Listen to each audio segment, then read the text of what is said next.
How to unlock FPS in Roblox without an FPS unlocker. So we want to go to this website, which I will leave as a pinned comment here, and basically has some code. And once we have this website open, we'll click on the three dots here, and then we will download this. So just download this file, and it should look like this. Now what we want to do, if we use Google Chrome, we want to click on this folder icon here, and we want to right click and copy this file.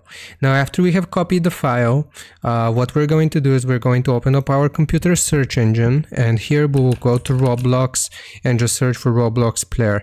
Now we don't want to open up the application, we want to right click on the Roblox player here and then select open file location. Now again, we will repeat the same process. If you don't see any subfolders here, we'll repeat the same process by right clicking, this time going to properties, and then we will select open file location. Now here's what the folder should look like. Now we're going to right click on an empty spot, we're going to go to new and folder. We want to call this folder, this is very important, client settings, written like this, one word, double capital letters here.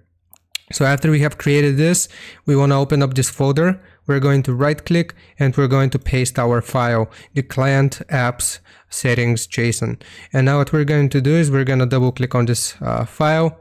We will click on more apps here and we will open it up with Notepad. And here's where we can actually unlock the FPS. Here's the number that we want to use to get that many FPS in game. So for example, we can do 300 here.